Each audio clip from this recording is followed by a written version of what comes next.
Bueno, de nuevo, buenas noches a todos. Yo quiero aclarar que en el encuentro pasado lo dijimos, yo no vamos a tener este curso por los créditos que es de 4 encuentros sincrónicos. Tuvimos uno introductorio y luego otro, los dos han sido de más de 1 hora. Entonces, pues la idea de 4 créditos son 4 horas de encuentro. Nosotros vamos a tener tres de más de 1 hora, o sea, por lo tanto, hoy ya no tanto, pero en los otros dos hubo uno que fue larguito, porque con esta dificultad de encontrarnos, prefiero que sean 3 encuentros, uno introductorio y dos resumiendo para el parcial y resumiendo para el final. Pero si ustedes ya tienen alguna duda o algo, pues por el chat me lo pueden hacer. Listo. Entonces, yo quiero que nos situemos en el siglo cuarto. Listo. Estamos en el siglo cuarto. Pero, a ver, vamos a hacer entre todos un pequeño resumen de lo que ha sido de la patrología hasta este siglo cuarto. Vamos a resumir muy brevemente los siglos anteriores. ¿Listo? Entonces, ¿qué ocurrió en el siglo primero? Vamos a activar micrófono o el que pueda hablar. ¿Qué ocurrió en el siglo primero determinante para la iglesia? ¿Qué fue lo que más importante que pasó en el siglo primero?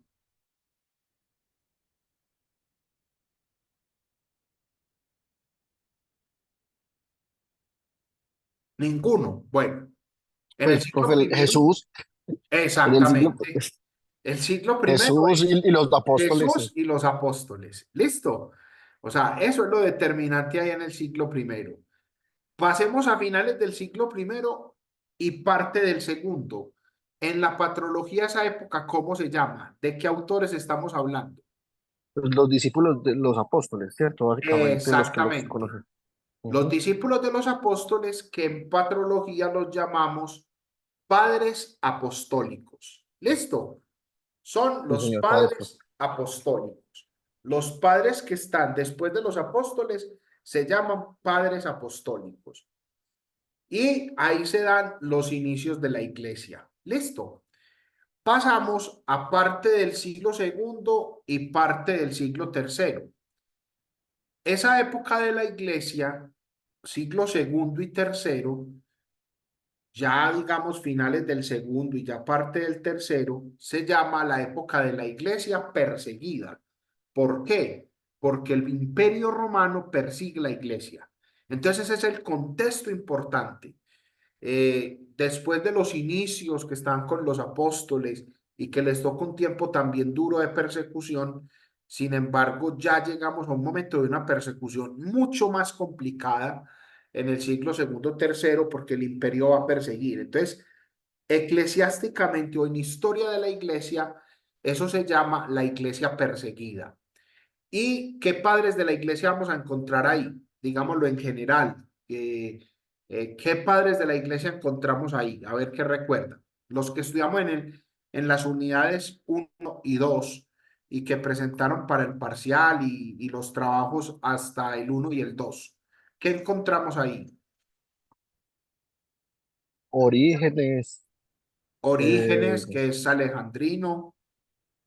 Encontramos a los ah, apologistas, encontramos a Justino, San Ireneo de León, que es Cle- antierético, encontramos Clemente, a San Hipólito, que es exegético, encontramos todos los apologistas, que son San Justino y todo el grupo de apologistas. Empezamos la literatura latina, entonces ahí están Tertuliano y Cipriano. Pero a todos estos padres les toca un contexto de persecución. Listo, eso es lo importante ahí. Muy bien. Vamos ahora al siglo cuarto. Ubicación histórica. ¿Qué pasa en el siglo cuarto?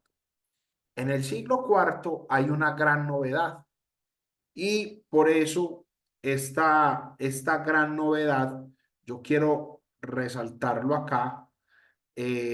La gran novedad es en este siglo cuarto. Aquí vamos a tenerlo en cuenta, lo pintamos bien. La gran novedad es que la iglesia deja de ser perseguida. ¿Por qué la iglesia deja de ser perseguida? Porque sube al trono Constantino. Y Constantino tenía una particularidad, que su mamá se había convertido al cristianismo. Su mamá es Santa Elena. Elena. Pues, Ajá. hemos escuchado de ella, ¿sí? Entonces, a ver, pónganse ustedes en esta situación. Yo soy el emperador de Roma. Roma persigue. Si, si yo persigo, o sea, si yo sigo persiguiendo, estoy arriesgando algo, y es que tenga que perseguir a mi mamá. A la mamá. Entonces él obviamente tenía admiración por el cristianismo porque veía el ejemplo de su mamá, pero en el fondo también era algo que él tenía que mirar como conveniencia. Entonces cuando él era el emperador de Occidente, hace un pacto con el emperador de Oriente para no perseguir a los cristianos. Y entonces el cristianismo se vuelve una religión tolerada o permitida. No es como dicen muchos que se hizo religión oficial del imperio, no. Con Constantino eso no va a ser, eso es después con Teodosio. Por ahora es solo una religión permitida. Entonces ya para la iglesia todo cambia. ¿Por qué? Porque ya la iglesia no va a estar en torno a las persecuciones, sino que la iglesia ya va a poder actuar, va a poder tener culto, va a poder tener celebraciones, va a poder tener predicaciones. Entonces, ¿cómo eran los santos antes del siglo cuarto? Los santos eran los mártires, que daban la fe, que daban la vida por la fe. Ahora ya no matan cristianos. Entonces surge un nuevo modelo de santidad y es el santo pastor, es decir, los obispos, los que son pastores u obispos, que ya empiezan a vivir el cristianismo de una manera auténtica, ya no es el que da la vida, sino el que empieza a vivir como Cristo. Obviamente el que daba la vida era porque vivía como Cristo, pero ya ahorita se van a concentrar más en la vida. Y, por ejemplo, va a surgir ya mucha más literatura porque los cristianos ya van a poder tener predicaciones públicas y luego se van a publicar estas predicaciones. Entonces ahí se da un gran cambio, listo. Pero como hay más libertad, hay más opiniones, ¿cierto? Entonces siempre en la historia de la iglesia han habido herejías, pero acá van a empezar a surgir tres que son importantes. Hay una que es la más importante de todas y es el arrianismo. Esa es la herejía principal que va a surgir acá. Bueno, Arrio. ¿Qué decía el arrianismo? Hay mucha gente que dice, el arrianismo negó que Cristo fuera Dios. No, mentira. Él nunca negó que Cristo fuera Dios. Lo que Arrio decía es que Cristo era un Dios inferior, que era un Dios menor, que era un Dios de segunda categoría. De hecho, él decía Cristo es un segundo Dios.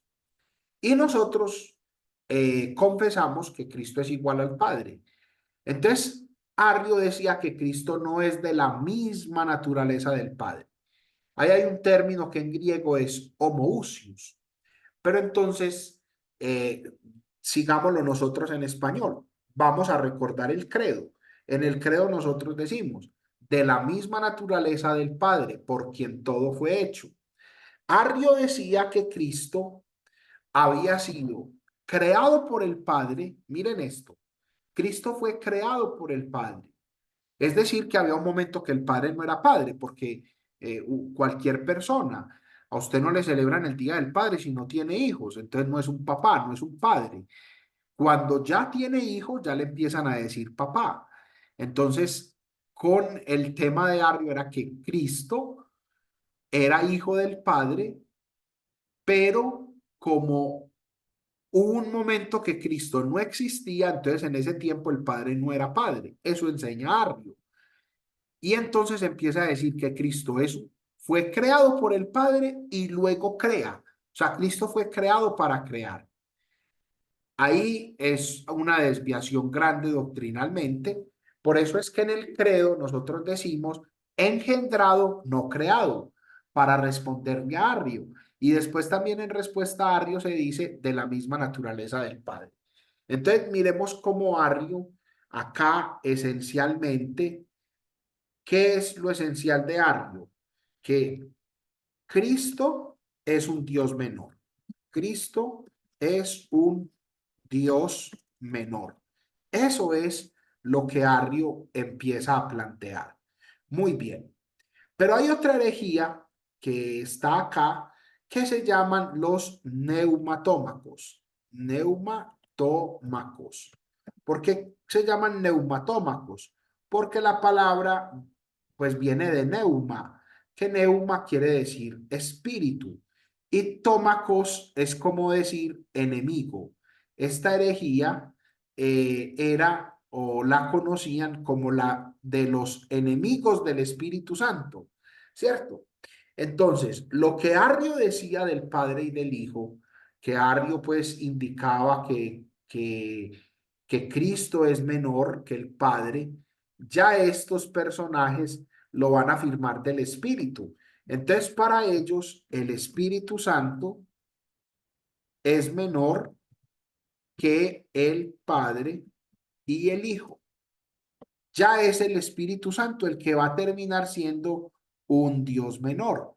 Era como la enseñanza de esta herejía, ¿sí? Que diciendo que el Padre y el Hijo, pues, eran es menor. Esa es como la enseñanza de ellos y lo que ellos proclamaban. Entonces, miremos, Arrio, Cristo es menor que el Padre. Los neumatómacos, el Espíritu Santo es menor que el Padre y el Hijo. Y hay otra herejía que surge acá en el siglo IV que se llama el apolinarismo. El apolinarismo es la herejía que va a decir que en el momento de la encarnación, ¿sí? Cuando se unen la divinidad y la humanidad de Cristo, ¿sí? Ellos enseñan, ahí hay una palabra que es muy interesante, que es absorber, porque ellos enseñan que cuando se unen, el logos divino toma el puesto del alma, o sea, que el logos divino absorbe el alma humana. Entonces, les voy a poner este ejemplo. Yo tengo una copa de vino y al lado tengo una copa con una gota de agua. ¿Qué ocurre si yo le derramo toda la copa de vino sobre la copa de agua? Que el vino va a absorber el agua porque es menor cantidad. Entonces ellos dicen que la divinidad es mucho más grande, o sea, que la divinidad referente a la humanidad es nada frente a la divinidad. Entonces ellos decían que la parte divina de Cristo, o sea, digámoslo así, el logos divino absorbe el alma humana. Entonces, ¿qué es el apolinarismo? La negación del alma humana en Cristo. Esto es lo que la iglesia va a tener que enfrentar en este siglo cuarto, ¿sí? Entonces, estas son las herejías. En el siglo cuarto, para dar respuesta a Arrio sobre todo, se hace algo muy importante en el año 325, y es que se convoca el concilio de Nicea, ¿sí? Y entonces acá vamos a empezar a ver unos padres y luego vamos a mencionar otra cosa.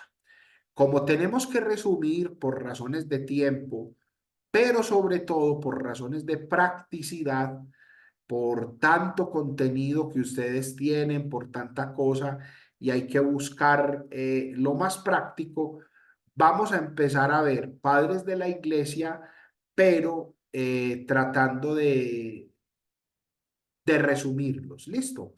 Entonces yo acá voy a cerrar en este cuadro las herejías y vamos a tratar de empezar a mencionar padres de la iglesia. Y empezamos con San Atanasio. ¿Listo? Muy bien. San Atanasio se va a encontrar con la herejía arriana. Ahí está, San Atanasio. Entonces, como tiene delante a la herejía arriana, eh, como San Atanasio tiene delante la herejía arriana, entonces él le tiene que dar respuesta. Miremos lo que decía el arrianismo, que Cristo es un Dios menor. Y San Atanasio les va a responder diciendo, no, ustedes están equivocados. Si Cristo es un Dios menor, entonces Cristo no es nuestro Salvador. Entonces, ¿cuál es el gran aporte de Atanasio? Decir que Cristo es plenamente Dios como el Padre. Entonces, el aporte esencial de Atanasio es la defensa de la plena divinidad de Cristo. Entonces, Atanasio va a enseñar que Cristo es de la misma naturaleza del Padre, que Cristo es igual al Padre en la naturaleza. Obviamente sabemos nosotros que es distinta persona, pero en cuanto a la naturaleza, Él es igual. Entonces, en griego se usa un término que se llama homoousios, y ese término es traducido al español como de la misma naturaleza. Es justamente esto mismo que defiende Atanasio lo que va a defender el concilio de Nicea en el 325. O sea, Atanasio va a ser un gran pilar para que la iglesia proclame la fe en Jesucristo, que es el verdadero Dios. Ese entonces es el gran aporte de San Atanasio. San Atanasio, pues, se conoce por su proclamación y su defensa de la plena divinidad de Cristo contra los arrianos. Muy bien. Pasemos a otro autor que está quizá antes de San Atanasio. Yo lo mencioné después o quise empezar con San Atanasio por el contexto que había mostrado de las herejías. Y el próximo es Eusebio de Cesarea. Muy bien. Eusebio de Cesarea va a ser muy importante porque él va a ser el primero en la historia cristiana en hablar de historia. Y entonces él va a tener como un lema, y es que la historia humana es historia cristiana. ¿Qué quiere decir eso? Que todo lo que ocurre en la historia, todo lo que acontece en nuestra historia, no está lejos de la historia de Dios, no es separada de la historia de Dios. Realmente la historia de la humanidad es la historia de la vida de Dios con los hombres. Toda la historia es historia de salvación. Por eso Eusebio dice que la historia no es como decían los griegos, que era circular el mito del eterno retorno, sino que esta historia es lineal ascendente, es decir, es una historia que crece, que progresa, que no se detiene. Esa es el gran aporte de Eusebio de Cesarea. Muy bien, vamos a llegar acá a otro autor, o mejor dicho, otros autores, un grupo de escritores cristianos que se van a llamar los capadocios. Y entre ellos el primero es San Basilio Magno. Muy bien. San Basilio es el grande, pongámoslo así bien grande porque mientras lo explicamos, porque San Basilio dio grandísimos aportes en la fe. Y San Basilio Magno tiene una intuición muy interesante, y es que él debe explicarle a la gente por qué hay confusión en el cristianismo. O sea, lo que él enseña es que la gente se confundía porque no había una comprensión de los términos y que había que tratar de comprender mejor algunos términos que se usaban para entender a Jesucristo y al Padre. Entonces San Basilio empieza a explicar la diferencia entre naturaleza y persona, ¿sí? Bueno, muy bien. ¿Cuál es la diferencia entre naturaleza y persona? Vamos a pensar en nosotros mismos. Miremos esto. Nosotros somos de naturaleza humana, ¿cierto? Y la naturaleza humana tiene unas características y por lo tanto nosotros somos personas humanas. Somos personas humanas de naturaleza humana. Pero la naturaleza es lo común a todos los seres humanos. La naturaleza es lo que nos une. La naturaleza es lo que nos determina. En cambio, la persona es el modo particular como en mí se hace realidad la naturaleza. ¿Sí? Un ejemplo. Yo ponía mucho este ejemplo en el seminario. Miren, los seres humanos caminamos, es decir, es propio de nuestra naturaleza humana caminar, ¿cierto? Pero cada uno camina de un modo distinto. Entonces yo les decía a los seminaristas cuando les daba clase, les decía, mire, uno en el seminario aprende a conocer tanto a los compañeros que uno escucha caminar a alguien en el pasillo y uno ya sabe quién es, por cómo se mueve, por cómo suena, por cómo mueve las llaves, pero uno dice, alguien está caminando, uno sabe que es una persona humana, porque es propio de los humanos caminar. Y uno después dice, ve, es tal, por la forma como camina, ¿cierto? Entonces, otro ejemplo. Todos los seres humanos tenemos rostro, ¿sí? Y eso nos hace común a los demás. Y es un rostro con ojos, con nariz, con boca, con orejas, tiene cierta ubicación.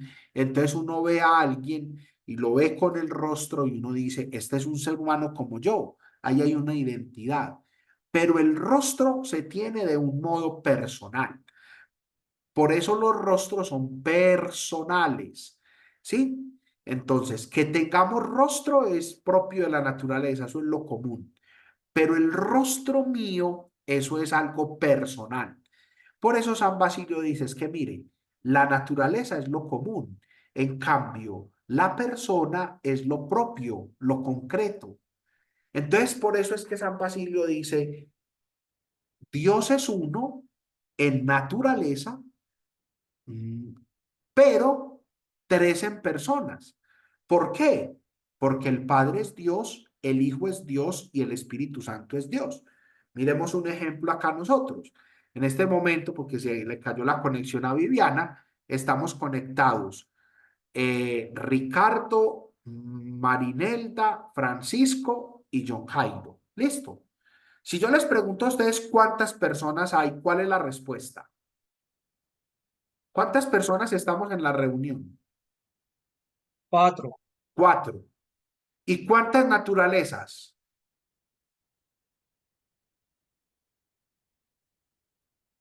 Una misma.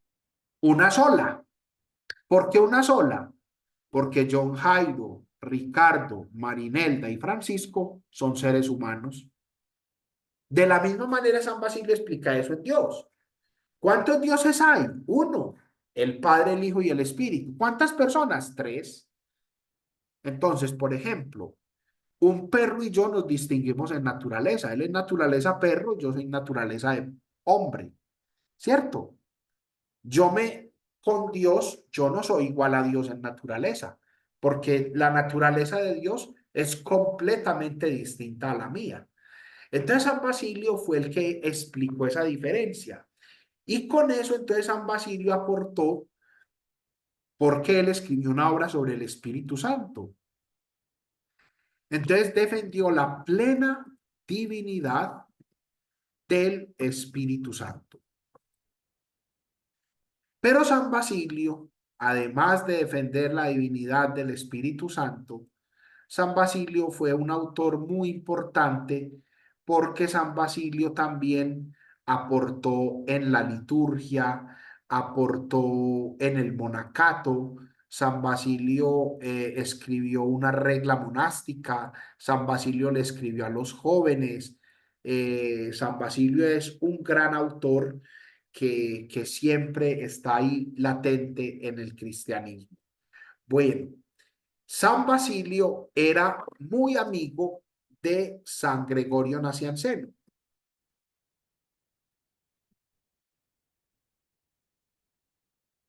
San Gregorio Nacianceno también es capadocio y San Gregorio Nacianceno es llamado Gregorio el teólogo porque compuso 5 oraciones teológicas, que son 5 discursos teológicos muy profundos que le valieron para que recibiera el apelativo de teólogo. Entonces, San Gregorio Nacianceno, gran amigo de Basilio, su gran aporte fue las enseñanzas sobre la Trinidad. Ya como San Basilio había definido claramente que Dios era uno en 3 personas, Gregorio Nacianceno profundiza en la Trinidad. Y hay un aspecto en el que él va a enseñar mucho, en la monarquía del Padre y en el tema de las procesiones trinitarias. Muy bien. Vamos a ver en qué consiste eso. Gregorio Nacianceno enseña la teología trinitaria. ¿Qué quiere decir la monarquía del Padre? Mire, hay una herejía, yo les expliqué la vez pasada, que se llamaba el monarquianismo, ¿sí? El monarquianismo era una herejía que pone al Padre de primero y al Hijo y al Espíritu subordinados a él, o hay otro monarquianismo que es el modalista que dice que el Padre, el Hijo y el Espíritu son lo mismo, que tiene 3 modos de presentarse. La monarquía del Padre es dogma de fe. ¿Qué enseña la monarquía del Padre? Que el Padre Dios es fuente y origen de toda la Trinidad. Es el principio sin principio en la Trinidad. ¿Cómo así? Sí, la fe de la Iglesia enseña que el Hijo fue generado por el Padre, que el Espíritu procede del Padre y del Hijo, y el Padre. Al Padre nadie lo generó. Al Padre, el Padre de nadie procede. Entonces eso se llama el unigénito. Ustedes no recuerdan cuando uno dice unigénito, unigénito, ¿sí? El que no es generado. Bueno, aunque a veces a Cristo se le dice el unigénito porque es el único generado, ¿cierto? En cambio, el Padre es el ingenerado, ¿sí? Más que unigénito, perdón, más que unigénito. El unigénito es Cristo. El Padre es ingenerado, es ingénito, nadie lo genera, ¿sí? Espero que eso esté claro, porque en la Trinidad, ¿sí? No procede de nadie. Entonces, él explicó con eso de la monarquía del Padre, que el Padre es el ingenerado, luego va a explicar San Gregorio Nacianceno tomando textos de la Biblia, porque el mismo Jesús dice, yo les voy a enviar el Espíritu que procede del Padre. Entonces ahí San Gregorio va a enseñar. San Juan ya había dicho que el Hijo era generado por el Padre. Entonces, la segunda persona de la Trinidad del Hijo es generado por el Padre y el Espíritu Santo procede del Padre y del Hijo. Eso es lo que se llama las procesiones trinitarias. Y el tema de las procesiones trinitarias, el gran teólogo que nos invitó a pensar y nos invitó a hablar de procesiones trinitarias fue justamente Gregorio el teólogo, San Gregorio Nacianceno. Por eso San Gregorio Nacianceno es un autor tan importante en la teología. Listo. Yo voy hablando, si alguna vez tienen una duda o algo, me dicen, aunque ustedes ven que esto es un resumen de lo esencial de cada autor. Después viene otro Capadocio, que es San Gregorio de Niza. San Gregorio de Niza también tiene un vínculo con San Basilio, es el hermano de Basilio, hermano de San Basilio. La familia de San Basilio era de santos. Y San Gregorio de Niza es muy importante por la mística. San Gregorio de Niza compuso 2 obras muy importantes, la vida de Moisés y un cántico al cantar de los cantares. Entonces es muy conocido por la mística, por la invitación a la contemplación de Dios. Pero además, Gregorio de Niza en teología trinitaria en teología trinitaria, aportó lo que se llaman las relaciones trinitarias. ¿Qué es la relación? Es el vínculo, la forma como se unen las personas en la Trinidad, ¿cierto? Entonces, nosotros también tenemos relaciones humanas. Nosotros, de hecho, le damos ese término y hablamos de las relaciones humanas. ¿Cómo son tus relaciones? Entonces, en Dios hay relaciones y Gregorio de Niza fue el que dijo, porque hay relación del Padre con el Hijo, del Hijo con el Padre, del Espíritu con el Hijo, del Hijo con el Espíritu y del Espíritu Santo con el Padre y del Espíritu Santo con el Hijo. Entonces miren que hay un vínculo, una relación. En total, Santo Tomás luego va a decir que son 4 relaciones. Pero lo más esencial de Gregorio de Niza es la mística y la teología trinitaria. Muy bien, otro autor del siglo IV, fundamental, muy importante, es San Juan Crisóstomo. San Juan Crisóstomo es un autor antioqueño, muy famoso, muy importante, fue hasta patriarca de Constantinopla. ¿Qué es lo importante de él? Miren, que él compuso un libro sobre el sacerdocio, primera vez en la historia de la iglesia, que habló de la Eucaristía con gran pasión, que es el patrono del Concilio Vaticano II, que es el patrono de la doctrina social de la Iglesia. Es pues un autor fenomenal. Entonces, ¿cómo lo conocemos a él? Como el gran pastor. Es un gran pastor, un gran maestro.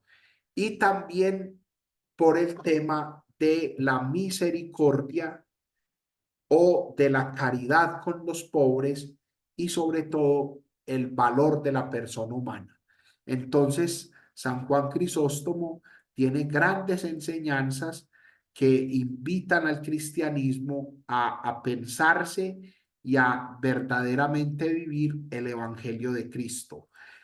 San Juan Crisóstomo tiene muchas homilías, tiene muchas predicaciones y Crisóstomo significa boca de oro. Bien, otro autor del siglo IV que no podemos dejar pasar es San Cirilo de Jerusalén. ¿Por qué fue importante San Cirilo de Jerusalén? San Cirilo de Jerusalén fue importante por sus catequesis. Es el gran catequista. Preparaba a los catecúmenos para los sacramentos de la confirmación y del bautismo. Y San Cirilo lo hacía con mucha pasión, con mucha entrega, y entonces tiene lo que se llama las catequesis a los catecúmenos y las catequesis mistagógicas.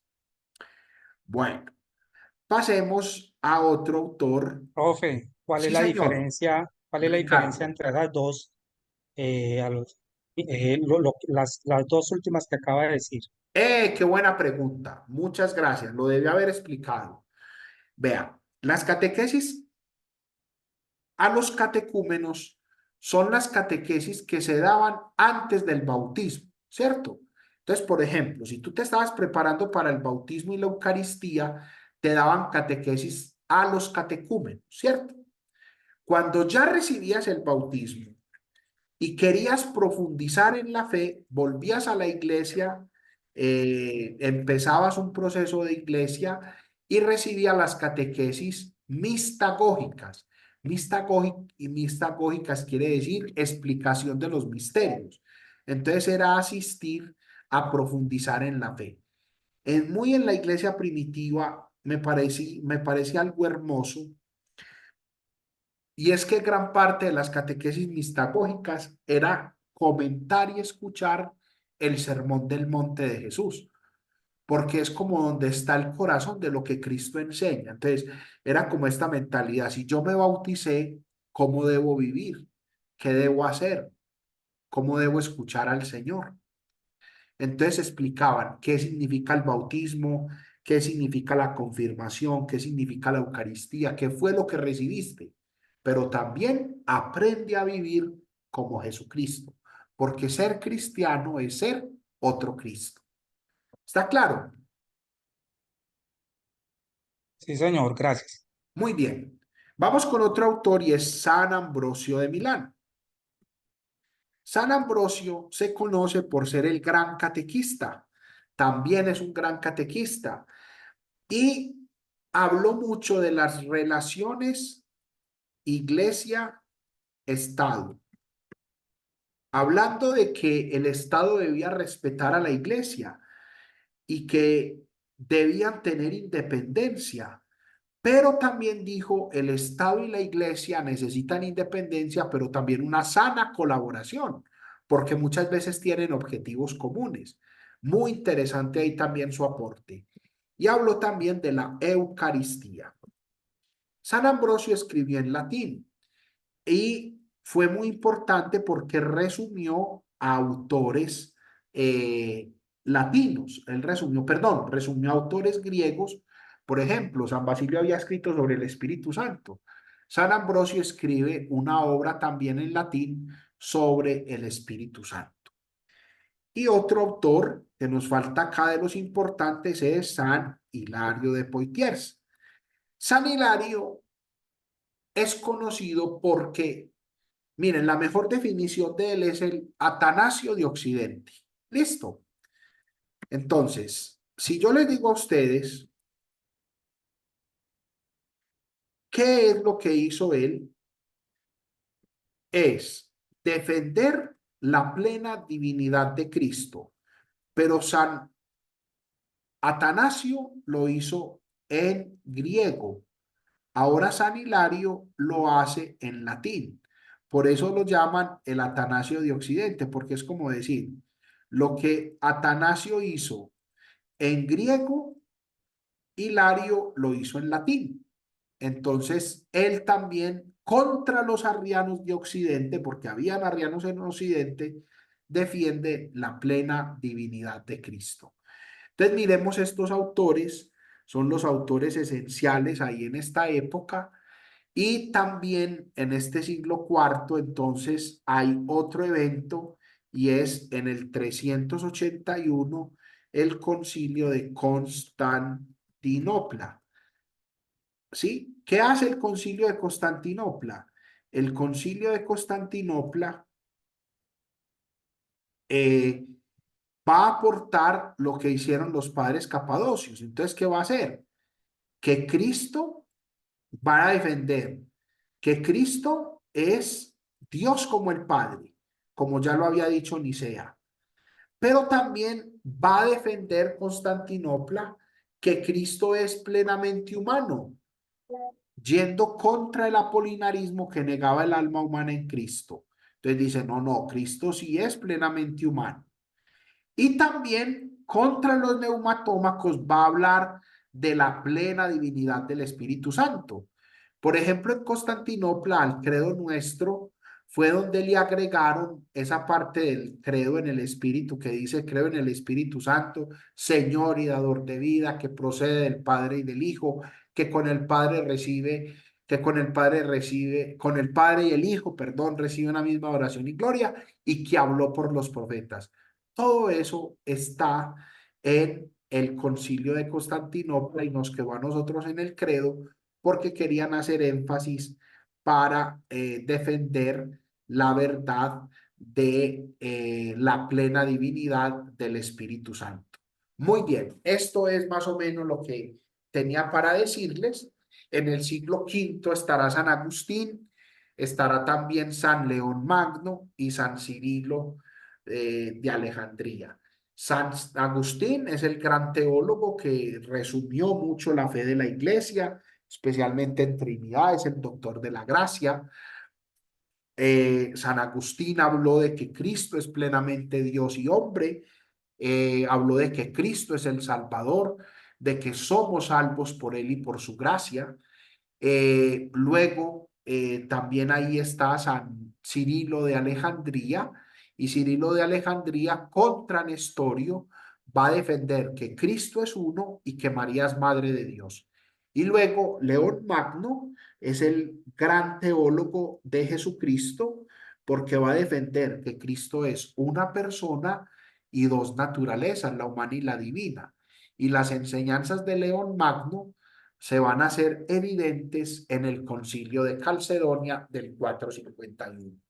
Muy bien, yo sé que era difícil esta empresa, pero ahí ustedes pueden ver un resumen de los principales acontecimientos del siglo IV y los aportes esenciales de estos padres de la iglesia. Bueno, no sé si tienen alguna pregunta, alguna inquietud, duda. Profe, yo sí tengo una pregunta, Sí. pues que no es tanto sobre de los padres de la iglesia, sino que me surge ahora con lo que usted nos estaba hablando de la parte del Espíritu Santo, porque más adelante en la historia de la iglesia habrá un problema con el filioque, ¿cierto? Que yo noto Ah, que usted pues ya nos dice que estos padres ya mencionaban esa procedencia del Espíritu del Padre y del Hijo. Entonces, ¿en qué momento se vuelve como un problema para la iglesia ortodoxa que se haya puesto esa parte en el credo de Constantino, pues, que es niceo-constantinopolitano, como se dice? Yo, esa parte ya me deja sorprendido, ¿cierto? Porque los padres lo tienen muy claro y en lo que hemos revisado está muy claro, pero en algún punto eso se vuelve una polémica. O el sí. equivocado soy yo. Pero Francisco, yo lo hablé así muy en general, porque ya es un tema más profundo, ¿cierto? Te lo voy a hablar porque lo estás preguntando, pero por ejemplo en San Basilio habla de que el Espíritu procede del Padre, ¿sí? No dice y del Hijo como nosotros lo tenemos, pero voy a explicar. Voy a explicarlo acá. Yo estaba buscando a ver si tenía acá. Vamos a ver si hay acá una figurita. Necesito unas flechitas. No. A ver si acá estas. Ah, es que acá hay figuritas. No, esta es para cargar. Esta es marco. Esta es nota adhesiva. Línea. Ah, perfecto. Muy bien. Ya aquí ya sé cómo hacerlo. Muy bien. Entonces, a ver todos para que entendamos este tema. Listo. Yo les voy a poner acá la P. P es padre. Listo. Muy bien. Vamos a... Listo. Ya tenemos al padre. Listo. Muy bien. Entonces, al padre nadie lo genera. Es el ingenerado. Listo. Entonces, ¿qué enseña? ¿Cómo lo ve la teología ortodoxa? La teología ortodoxa dice, el padre genera el hijo. Listo.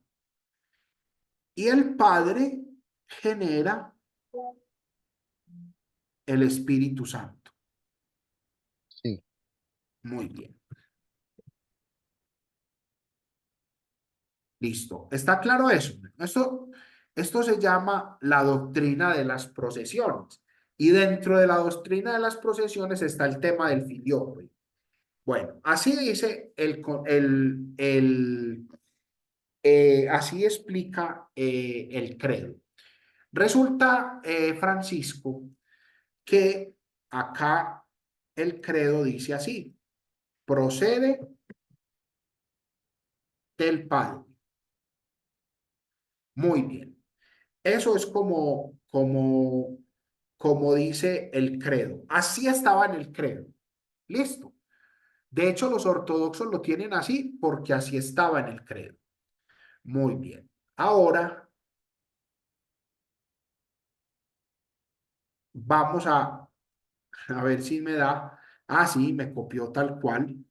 Listo. Vamos acá. Entonces, ¿qué dicen qué dice la iglesia latina? ¿Qué decimos nosotros? Entonces, vamos acá, acá está el Padre. Bueno, vamos a añadirlo acá, Padre, ¿sí? Este es el Padre. Y nosotros hay una pequeña diferencia, porque nosotros decimos que es así, que luego el Espíritu procede del Padre y del Hijo. ¿Sí? Esa es la pequeña diferencia. Miremos cómo es acá. Entonces acá ya no se dice procede del Padre, sino que se dice procede del Padre y del Hijo. ¿Logramos ver la diferencia? Sí vemos la diferencia entre los dos Sí, esquemas. sí, pues evidentemente aquí al hijo le están dando un papel como ahí, se entiende la diferencia, pero yo había entendido como que de todos modos los padres también pensaban como en esa parte del hijo en la generación del espíritu, pero entonces eso Bueno, es posterior. ¿cuánto es que se da? Miren, a ver, San Agustín es occidental y lo tenía claro. San Agustín habla muy bien. En San Basilio, mire cómo se dice. San Basilio dice que el espíritu procede del Padre por medio del Hijo. Es muy parecido, ¿cierto? En cambio, los ortodoxos dicen, no, el espíritu procede solo del Padre. Ahí hay una gran diferencia con nosotros. Pero vamos al texto, ¿cierto? Vamos al texto. El texto original del credo dice, procede del Padre. ¿Qué ocurrió? Miren, pensemos en los arrianos. ¿Listo?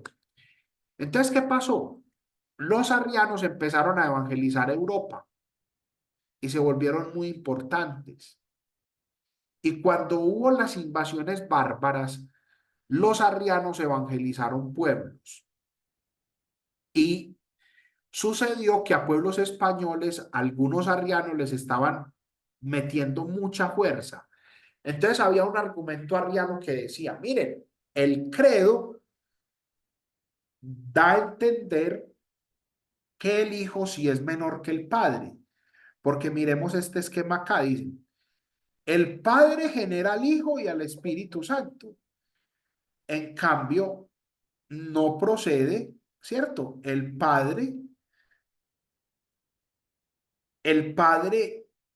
es el que genera al Hijo y al Espíritu. Entonces ellos decían, mire que el Hijo sí es menor, porque el Espíritu no procede del Hijo.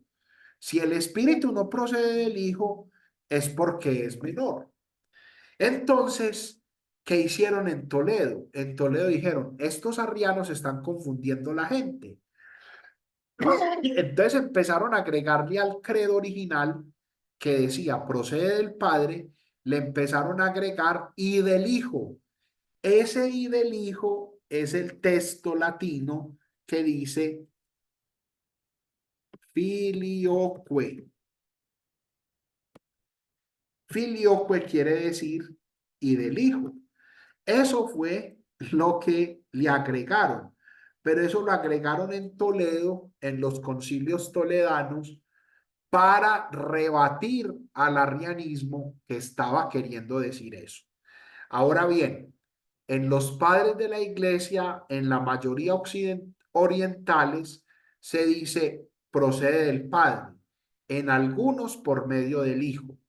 Pero no hay lío con los ortodoxos. ¿Por qué? Porque miren, ¿qué es lo que quiere defender la iglesia ortodoxa al decir que procede del Padre? Que no se pierda que el Padre es el principio sin principio de la Trinidad, que existe la monarquía del Padre. Los orientales dicen eso. Hay un documento que se llama Las procesiones griegas y latinas respecto de la procesión del Espíritu Santo, que fue fruto de un diálogo ortodoxo católico. Y dice, mire, cuando la Iglesia de Oriente habla de que procede del Padre, quieren defender la monarquía del Padre. Cuando la Iglesia Latina dice procede del Padre y del Hijo, quiere defender la igualdad del Hijo con el Padre y que el Hijo no es menor que el Padre. Pero decir procede del Padre o procede del Padre y del Hijo o procede del Padre por medio del Hijo, pues digámoslo así, que el acuerdo esencial está. Sin embargo, sí es la dificultad trinitaria más grande que hay con los ortodoxos.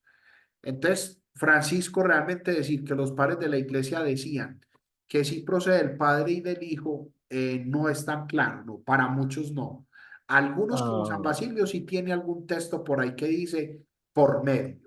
Pero entonces no sé si el tema queda como aclarado porque era una... no, no, a mí ya me queda claro, sí, profe, lo que pasa es que me surgió la duda, pues yo entiendo que usted está resumiendo un tema muy largo como en muy corto espacio, pero me surgió la duda porque de todos modos el problema del filioque, eso fue casi hacia el final del primer milenio, entonces muy lejos de cuando ya los padres de la iglesia habían acabado, pero pues Ah, entendiendo lo pero que ¿sabes usted, qué, Francisco? No. Realmente el problema explotó al final del primer, no, incluso al inicio del primer milenio, porque eso se dio en el 1054. Pero es así es que verdad, esto de los sínodos toledanos son del siglo quinto y sexto. O sea, la Iglesia Latina puso el filioque mucho antes del 1054. Lo que pasa es que en el 1054, digámoslo así, que se basaron en este tema para forzar más el tema político, ¿sí? Ahí hubo también un manejo ya impresionante. político, ya para poder manejar el cisma, pues y poder como, Sí, el filioque se sí, convirtió como en un argumento como para decir, vea que sí nos tenemos que separar. En parte fue así, comprendo. Muchas pero gracias, profe. teológicamente ni ellos han perdido la claridad ni nosotros tampoco. De pronto nosotros en lo que sí fuimos un poco atrevidos, que hay que reconocerlo honestamente, es en haber cambiado el credo, porque es que el credo ya estaba así, el credo de Constantinopla estaba así, y hacerle un añadido a un concilio no está bien, porque eso es una tradición ya muy fuerte. De pronto ahí fue donde de pronto nosotros fallamos, pero la iglesia no lo hizo con mala intención, sino que era para defenderse en un momento histórico contra el arrianismo, ¿sí? Esa es como la razón, ¿cierto? Sí, queda claro, profe, muchas gracias. Muy bien. Entonces, no sé si hay otra duda, alguna pregunta. Profe, sí, qué pena, estoy un poco afónico. Tengo dos preguntas. Claro que sí, Eh, pues, profe, no sé de pronto, no sé si está fuera del contexto y perdón por la ignorancia. tranquilo. Es un tema que a mí me tiene, después de Jesucristo, los papas que hubo, ellos se casaron, o sea, ellos tuvieron mujer, tuvieron hijos o vivieron el celibato. Bueno, Esa es una de mis preguntas, ¿sí? ¿Por qué voy a sí, eso? Porque pues he escuchado que sí al principio los papas sí tenían esposa, tenían hijos, ¿sí? No sé si estoy equivocado, ¿no?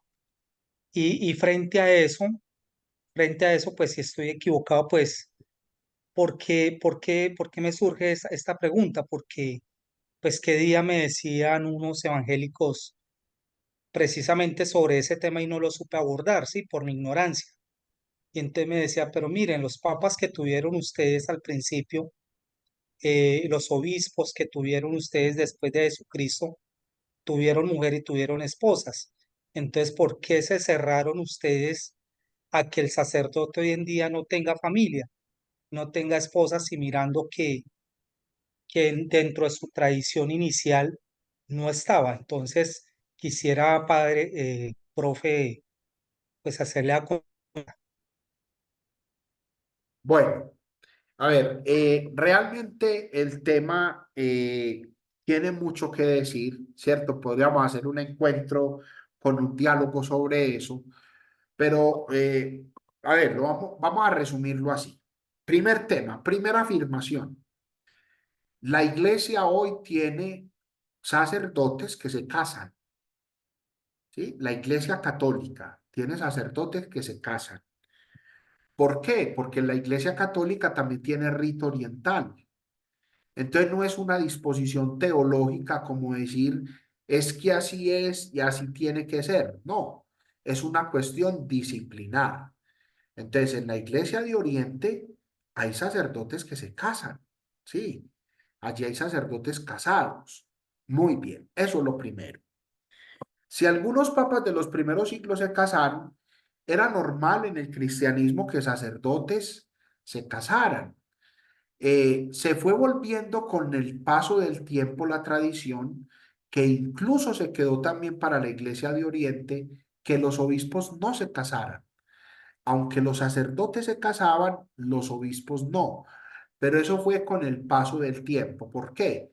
Porque entre los primeros siglos, entre los papas, habían unos que de pronto sí eran casados, pero habían otros que no, porque habían elegido ser monjes. Entonces muchos de ellos no eran casados. Ya después la iglesia hizo un concilio, el concilio de Elvira, que no se aplicó completamente, pero fue donde se empezó a hablar del celibato sacerdotal. Y se dieron, hay una razón teológica y una razón práctica. Razón teológica, configurarse con Jesús que no se casó, pero también con algunos apóstoles que no se casaron, especialmente con San Pablo. San Pablo es un apóstol digno de imitar, muy importante, y San Pablo de propia iniciativa no se quiso casar.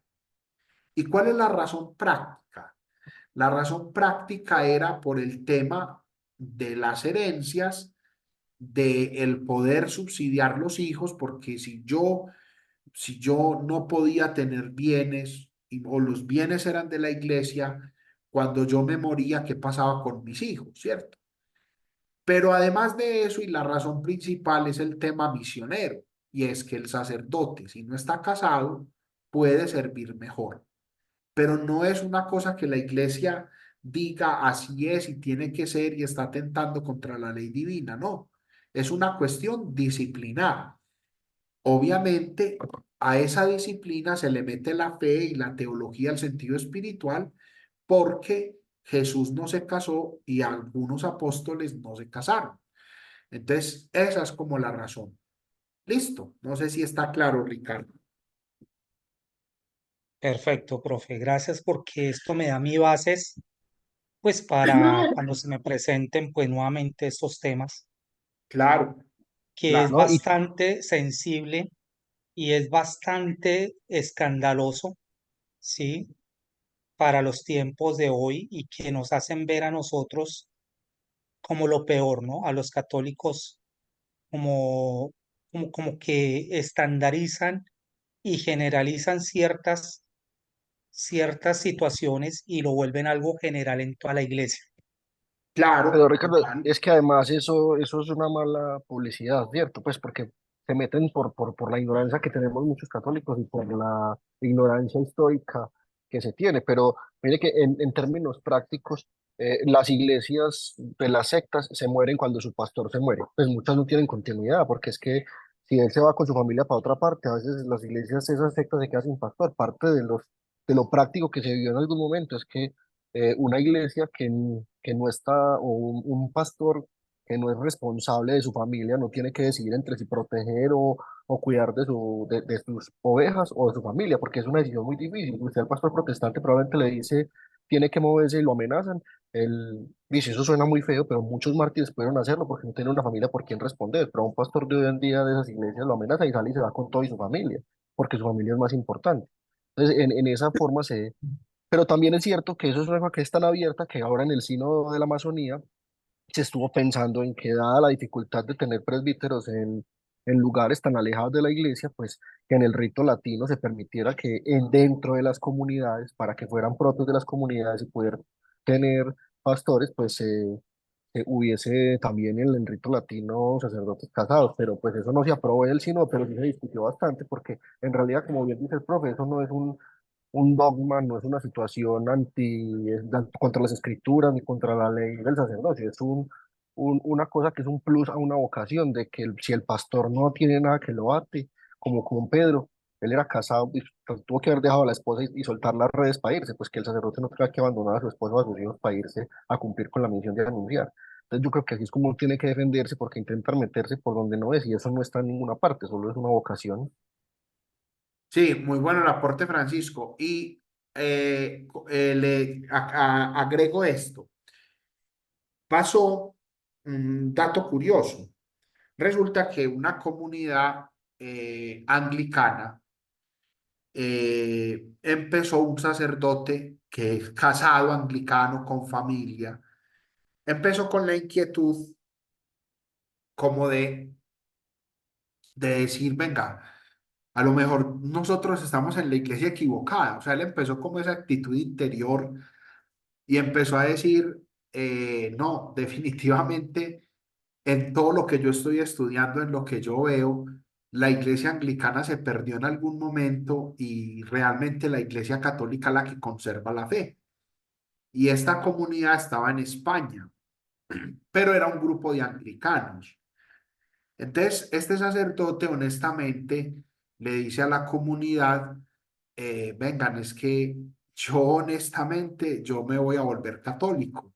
Yo no voy a seguir siendo sacerdote de ustedes, anglicano, porque yo me voy a pasar para la iglesia católica. Y entonces la gente le empezó a preguntar por qué y él empezó a explicar y toda la comunidad decidió retornar a la iglesia católica. O sea, en el sentido de que eran anglicanos, pues como regresar. Entonces, como él era el sacerdote, el Papa Benedicto siendo casado, ¿cierto? Le permitió y lo ordenaron sacerdote católico porque para nosotros la ordenación de los anglicanos no vale. Entonces lo ordenaron sacerdote y él podía ejercer el ministerio en su comunidad y teniendo familia, ¿cierto? Por esta circunstancia particular de que él era el sacerdote de la comunidad. Y la comunidad siempre lo había visto así. Entonces la iglesia hizo como esta particularidad, pero ese solo ejemplo nos muestra que la iglesia, digámoslo así, por las razones prácticas que explicó muy bien Francisco, la iglesia todavía lo sostiene, el celibato, pero que no es una camisa como de fuerza que uno diga no se puede tener personas, no es que el sacerdote pueda casar, sino que personas casadas puedan estar en el ministerio sacerdotal. Profe, Entonces, eso también pasó en Inglaterra. Algunos obispos, uno de apellido Momos, que escribe muy interesante, él también se convirtió con su comunidad y a él pues obviamente solo le validaron pues la orden de presbítero también, porque obviamente no lo hicieron obispo, porque católico, sí, exacto, en el catolicismo él solo llegó a ser presbítero, era un obispo anglicano y sin embargo conservó su comunidad y de hecho el Papa Benedicto XVI también les abrió como una especie de prelatura, ese no es el nombre, pero es como una especie de diócesis específica para esos conversos del anglicanismo que tienen unos pastores casados dentro de la iglesia británica, pues que además son una minoría, pero, correcto. pero se ha abierto esa posibilidad. Sí, exactamente. Bueno, muy Profe, bien. yo sé que ese es un tema pues bastante largo, ¿no? Que Sí, a medida que los escucho, pues surgen más dudas y dudas, interrogantes y preguntas. Y eso es muy bueno porque yo soy muy razonable, o sea, como financiero que soy, ¿sí? sí, Lo numérico que soy, todo entra a la razón. Lastimosamente, tengo un combate impresionante con la fe, ¿sí? Eh, pero en ese orden de ideas yo le entiendo que bueno, que en el Oriente eh, hay sacerdotes católicos casados, entiendo yo, ¿cierto? sí, claro que Porque sí. le entendí. Bueno, en ese orden de ideas, o sea, el celibato hoy en día se puede decir que es una opción porque se habla de que no es una camisa de doble fuerza. ¿Y a qué voy a mi última pregunta? Si es una opción, ¿por qué en los seminarios uno de los requisitos es que la persona no esté casada? Sí, hoy no es Eso es una opción. O sea, exacto. para la iglesia occidental, es una disposición de que los sacerdotes de Occidente sean personas célibes. ¿Sí? Eso está claro. Pero en el Oriente, el derecho canónico es diferente. Lo que pasa es que el tema del celibato sacerdotal no es teológico, que tiene razones teológicas, obvio, sino que sobre todo disciplinar. Entonces nosotros tenemos dos derechos canónicos. Hay un derecho canónico oriental y hay un derecho canónico occidental. Entonces en el oriental se permite que hombres casados sean sacerdotes. En el occidental no, en el nuestro no. Lo que comentamos fueron algunas excepciones que por eso las hicieron como prelaturas, porque son unas excepciones particulares, pero no es opcional, ¿cierto? Solo que es una cuestión disciplinar. A mí cuando de alguna iglesia protestante me dicen, no, es una disciplina porque hay razones disciplinares como en todo y tiene ventajas y a veces tiene desventajas, pero realmente en torno a la evangelización hay muchas ventajas realmente. Profe, y si me permite, pues una claridad frente a eso, en los seminarios de la Iglesia Oriental, donde los sacerdotes se casan, terminan siendo unos sacerdotes que están muy obligados o dependientes de una sola comunidad. Me explico, o sea, esa gente la ordenan y se queda en su pueblo, por decirlo así, Sí, donde tiene su familia, nunca la van a mover de ahí. De sí, hecho, por eso la Iglesia Oriental también dispone que nunca van a poder ser obispo, porque el episcopado sí requiere que usted sea esposo de la iglesia, por así decirlo en términos teológicos. Entonces, no se permite. Entonces, por esa misma razón, en una iglesia en misión, como la que estaba hacia el año 400 cuando el Concilio del Día y todas estas situaciones, decir que todos los sacerdotes van a ser como en la época de Pablo, donde Pablo iba de comunidad en comunidad nombrando gente de las comunidades, cuando la idea de salirse e irse era muy difícil. Y yo creo que tradicionalmente eso se mantuvo. Y nosotros todavía estamos en un lugar del mundo, la iglesia todavía está en misión, y tener una serie de presbíteros que estén fijos o atornillados a una sede porque ahí está su familia sería deleterio para la predicación del evangelio, ¿cierto? Entonces esa es la razón también por la que uno todavía dice hay que tener eso con mucho cuidado y se puede permitir, porque como bien se dijo, no es una obligación teológica, moral, nadie, Jesús nunca dijo nadie se puede casar, sino que desde el punto de vista de la independencia que puede tener un hombre para de verdad entregarse al servicio del evangelio, pues usted, padre, lo sabe más que muchos de nosotros que no somos, pues va a ser muy diferente. Si uno a veces se preocupa por la mamá, no ve a los sacerdotes, ay, mi mamá, tal cosa, pero se aprenden a desapegar. Imagínense con esposa e hijos, sería una cuestión muy complicada. Entonces yo creo que ahí es donde está la opción vocacional difícil. Y no es porque la iglesia esté ranchada, sino que es que hay en términos prácticos una forma o una razón para mantenerlo. Porque imagínense usted toda la arquidiócesis de Medellín atornillada en que yo no me puedo mover de parroquia porque es que mi familia vive allí en Envigado, entonces como me van a mandar a una parroquia en Caldas y yo no puedo estar pendiente cierto, sería muy complicado. Pero ustedes, si usted es del Carmen de Iboral y lo mandan para otro pueblo, pues usted sale y se va, agarra sus cositas y obedece a su obispo, que es parte de lo que también promete en el día de su ordenación. Es difícil, pero yo creo que eso hace que su vocación, la vocación del sacerdote sea mucho más eh, de admirar. sí, exactamente. Así es. Es que la misma palabra lo dice, que el casado viva para su esposa y el soltero para las cosas sagradas, las cosas de Dios. Sí, Correcto, y eso es una dice frase de así San Pablo. textual. El casado se preocupa de los asuntos de casado. E incluso Pablo en algún momento dice el casado que iba como si no lo estuviera también.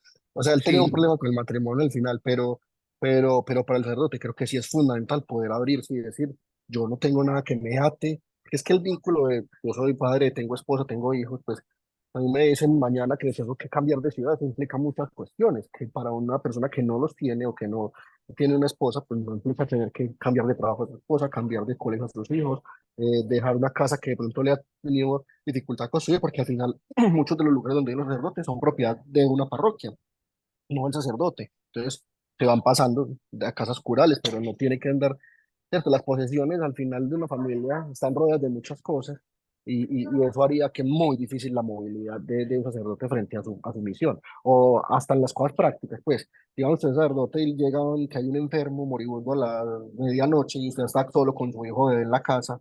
¿Usted qué hace? Deja al niño solo, se lo lleva para poder ir a atender al enfermo.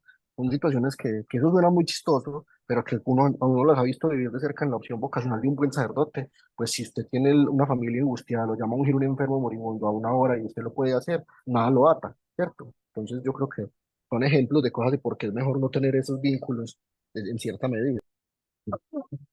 sí, total. Bueno, Bueno, profe, y ya en el contexto, ya esto, nosotros tenemos pendiente la actividad número 4, es un cuestionario y el examen final, profe. Todo el cuestionario 4, la actividad final, es de las unidades 3 y 4, ¿cierto? Las dos últimas, ¿cierto? Todo es con eso. sí, señor, sí.